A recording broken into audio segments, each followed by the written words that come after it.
दोस्तों स्वागत है आपका फिजिक्स एरिया चैनल पर। जैसा कि आप लोग जानते हैं, हम लोग इस टाइम क्लास 9th का फिजिक्स का चैप्टर फर्स्ट शुरू किए हैं, जिसका नाम है मोशन अर्थात गति। हमने पिछले लेक्चर में देखा है कि इक्वेशन ऑफ मोशंस क्या होते हैं, और पिछले लेक्चर में आप जाकर देख सकते हैं हमने कैसे फर्स्ट इक्वेशन और सेकेंड इक्वेशन को डिराइव किया है। अब हम देखते हैं कि थर्ड इक्वेशन को हम कैसे डिराइव करते हैं। तो हमने जब सेकेंड इक्वेशन को डिराइव कर दिया है, डिराइव का मतलब सिद्ध कर दिया है, तो हम इसकी सहायता से इसको डिराइव करेंगे यानी सिद्ध करेंगे सेकेंड इक्वेशन की सहायता से। इक्वेशन की सहायता से कैसे डिराइव करेंगे, देखिए इसमें दिया है s is equal to u t plus half a t square.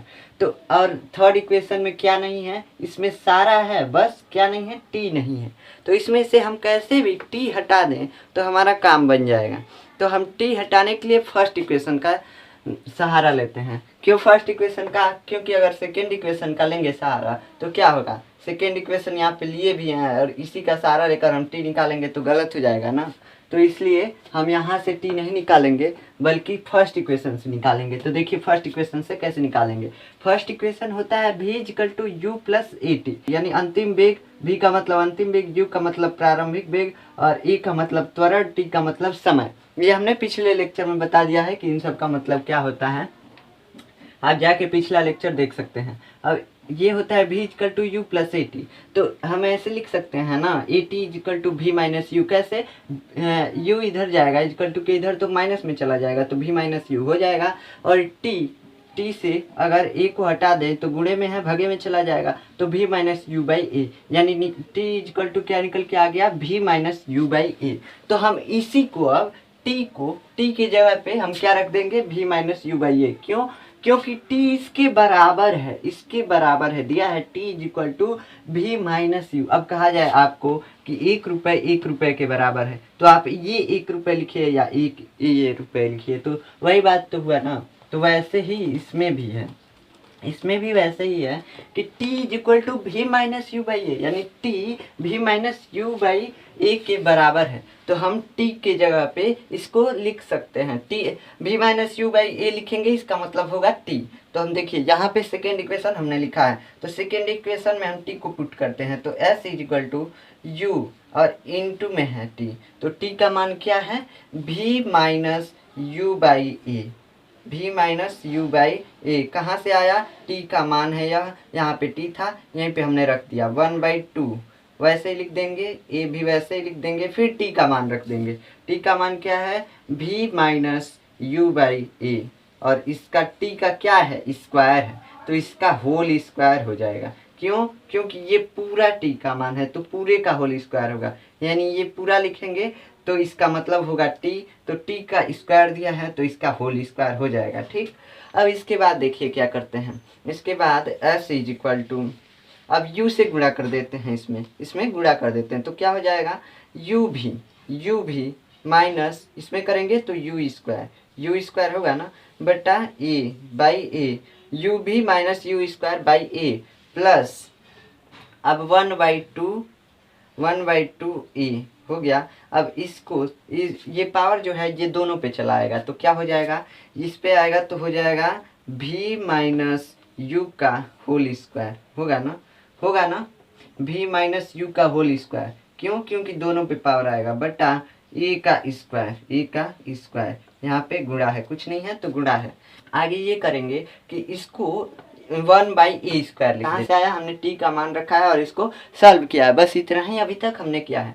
तो अब आगे देखते हैं, अब आगे क्या कर, देखिए s is equal to u भी माइनस यू स्क्वायर, ये हमने पहला ही जो पहले लिखा था वही लिख रहे हैं, वैसे ही नोट कर रहे हैं फिर से। उसके बाद बाई ए प्लस क्या है, 1/2 इंटू ए, 1/2 ए इंटू, अब इसको हमको क्या लिखना है, 1/a²। क्यों? क्योंकि इसको हमको अलग करना है, इसको अलग करना है, तो 1/a² लिख दे रहे हैं, 1/a²। a² का मतलब क्या होता है? a² का मतलब होता है, a² का मतलब a यानी a गुणे a होता है ना, हमने पिछले लेक्चर में बताया कैसे होता है। तो अब एक a है तो एक a इससे कट जाएगा तो इसका पावर खत्म हो गया, यानी बस बचा कितना, a बचा ना।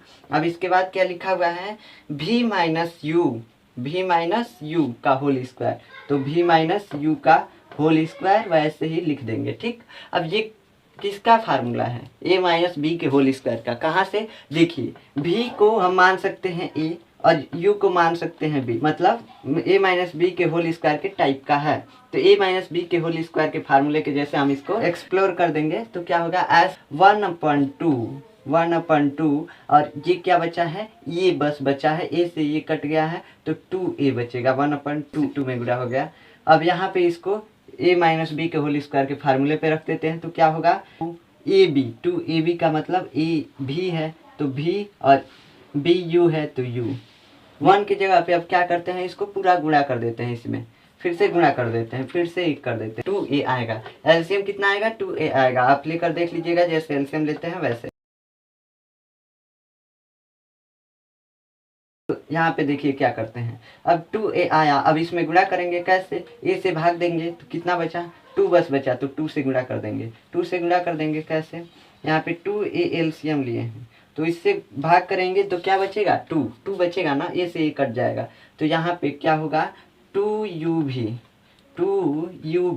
माइनस 2 से फिर गुणा करेंगे तो क्या होगा, 2u² और प्लस, अब फिर इससे इसमें भाग करेंगे तो क्या होगा, 1 आएगा। 1 आएगा तो 1 से अगर किसी भी संख्या में गुणा कर देते हैं तो वही रह जाता है, तो वैसे ही लिख। अब u भी ये माइनस में है और ये प्लस में है तो ये दोनों खत्म, कैसे, ये इसमें से यही घटेगा जब, तो ये खत्म नहीं हो जाएगा। मान लीजिए एक में से एक घटेगा तो क्या आएगा, 0 ही ना आएगा, तो वही तो है।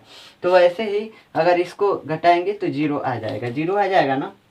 अब क्या करते हैं, देखिए s इज इक्वल टू क्या करेंगे, -2u² में से प्लस u² घटा देंगे, कैसे, देखिए u² यहाँ पे है माइनस, यहाँ पे प्लस में u² है माइनस 2u² घटाएंगे तो क्या आएगा, -u² आएगा ना। तो यहाँ पे लिख देंगे -u² और प्लस v², कहाँ से, यही v² यहीं पे है, v²। अब कुछ नहीं ना बच रहा है, वैसे ही लिख देंगे 2a। अब क्या करेंगे, इसको इसमें गुणा कर देते हैं, 2as लिख देते हैं। जब गुणा करेंगे तो यही ना होगा, 2as इज इक्वल टू क्या होगा, इसको पहले लिख देते हैं इसको बाद में, तो क्या होगा, v² माइनस u²। अब u² को इधर में, ये पहले से प्लस में है तो इसको प्लस में लिख देते हैं, तो क्या करेंगे, 2as लिख दिए तो वही आ गया। अब फार्मूला हमारा देखिए क्या लाना था, v² इक्वल टू u² प्लस 2as, v² equal to u² प्लस 2as आ गया ना फार्मूला। तो हमारा थर्ड इक्वेशन डेराइव हो गया, नहीं तीसरा इक्वेशन, गति का तीसरा समीकरण हमने सिद्ध कर दिया। किस समीकरण से, गति के दूसरे समीकरण से हमने गति के तीसरे समीकरण को डेराइव कर दिया है, सिद्ध कर दिया है। अब अगले लेक्चर में हम आगे का टॉपिक देखेंगे कि गति में एक ग्राफ होता है, यानी गति को ग्राफ के द्वारा दिखाया जाता है। तो उसमें देखेंगे कि गति को ग्राफ के द्वारा कैसे दिखाया जाता है, हम ये अगले लेक्चर में देखेंगे। मिलते हैं अगले लेक्चर में, तब तक के लिए धन्यवाद।